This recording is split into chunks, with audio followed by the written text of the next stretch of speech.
memperkenalkan diri terlebih dahulu, dimulai dari Kibai. Perkenalkan, nama saya Muhammad Rizky Behaki.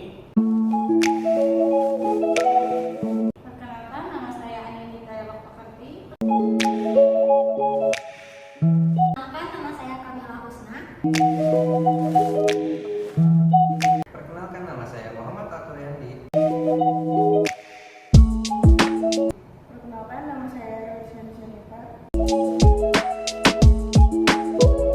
Perkenalkan, nama saya Soliganini Febrianti. Perkenalkan, nama saya Alif Mansyah.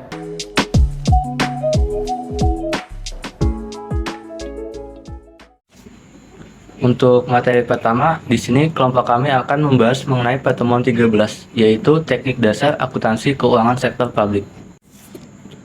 Teori akuntansi sektor publik. Akuntansi sektor publik dikembangkan guna menghasilkan laporan keuangan berkualitas yang relevan dan dapat diandalkan. Untuk mencapai hal tersebut, tentu saja terlepas dari beberapa hambatan yang dihadapi oleh akuntansi sektor publik, yaitu yang pertama ada objektivitas. Kendala utama terkait relevansi laporan keuangan adalah mengenai tingkat objektivitas. Pengguna laporan keuangan adalah salah satunya stakeholder perusahaan itu sendiri. Hal inilah yang kerap kali menimbulkan benturan kepentingan manajemen perusahaan dan kepentingan stakeholder.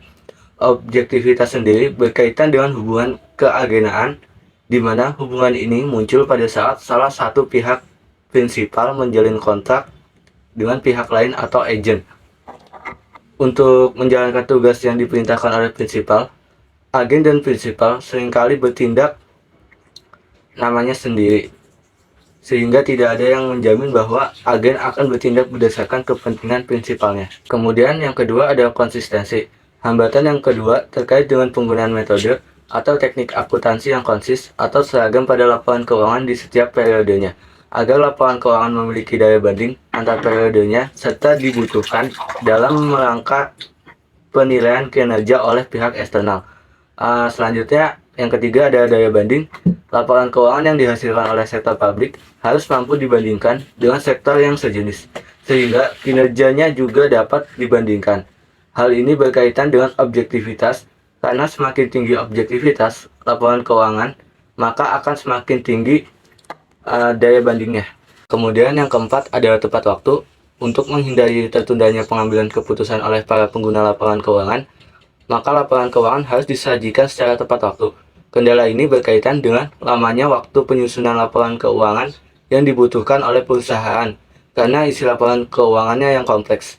Kemudian yang kelima ada ekonomis. Manfaat yang diperoleh dari penyusunan laporan keuangan harus dipastikan lebih besar dibandingkan dengan biaya yang dibutuhkan untuk menyusunnya, apalagi jika informasi yang disajikan sangat banyak. Yang terakhir ada materialitas, yaitu laporan keuangan harus dapat mempengaruhi keputusan dengan informasi yang disajikannya. Jika informasi tersebut hilang, maka akan berpengaruh juga dengan keputusan yang akan diambil. Kemudian selanjutnya ada sistem akuntansi sektor publik. Akuntansi baik di sektor swasta ataupun di sektor publik pada umumnya dibagi menjadi dua bagian, yaitu akuntansi keuangan serta akuntansi manajemen.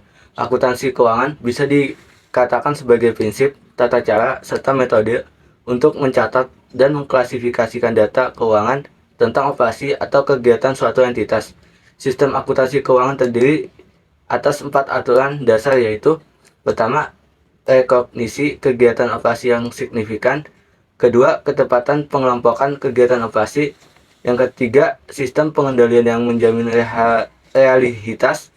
Yang keempat, perhitungan terhadap efek setiap operasi. Kemudian ada standar akuntansi sektor publik.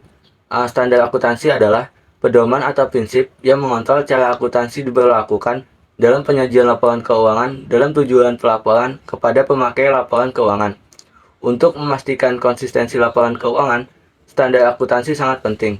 Dalam hal menetapkan standar akuntansi, harus mempertimbangkan beberapa hal, di antaranya yang pertama, standar yang menyediakan pedoman tentang kewajiban penyajian informasi dalam laporan posisi keuangan, kinerja dan aktivitas sebuah organisasi bagi seluruh pengguna informasi. Kemudian yang kedua, standar yang menyediakan petunjuk atau aturan tindak bagi auditor. Kemudian yang ketiga, Standar yang menyediakan panduan mengenai kelompok informasi yang penyajiannya diperlukan yang berhubungan dengan pertimbangan berbagai variabel dalam bidang regulasi. Selanjutnya yang keempat adalah standar menghasilkan teori serta prinsip yang diperlukan bagi semua pihak. Dalam penyusunan dan penetapan standar perlu memperhatikan hal lain yang diupayakan menghindari terjadinya standar yang berlebih.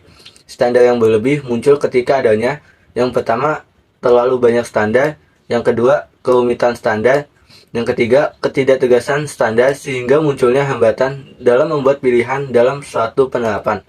Kemudian yang keempat, sasaran yang bersifat terlalu umum dari suatu standar sehingga terjadinya kegagalan penyajian, perbedaan kebutuhan di antara penyaji dan pengguna. Poin materi selanjutnya ada teknik akuntansi sektor publik. Yang pertama ada akuntansi anggaran. Teknik ini menyajikan jumlah anggaran dan jumlah aktual secara berpasang-pasangan. Sektor publik, khususnya pemerintah, menggunakan akuntansi anggaran sebagai praktik akuntansinya. Dalam pemerintahan, total anggaran belanja akan dikredit dengan akun yang sesuai. Kemudian, apabila telah direalisasikan, akun akan didebit kembali. Yang kedua, ada akuntansi komitmen. Sistem akuntansi ini melakukan pencatatan serta mengakui transaksi ketika order sudah dijalankan. Akuntansi komitmen dapat dilakukan bersamaan dengan akuntansi kas dan akrual, di mana biaya diakui saat faktur diterima dan pendapatan dapat diakui saat faktur dikeluarkan. Yang ketiga ada akuntansi dana. Organisasi publik seringkali dihadapi oleh masalah pencairan sumber dana, alokasi dana, hingga penggunaan anggaran.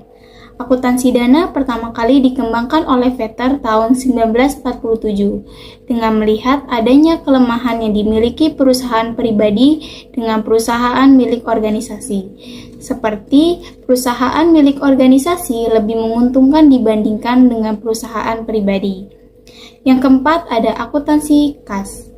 Sistem ini mencatat pendapatan saat kas diterima dan mencatat pengeluaran saat kas dikeluarkan.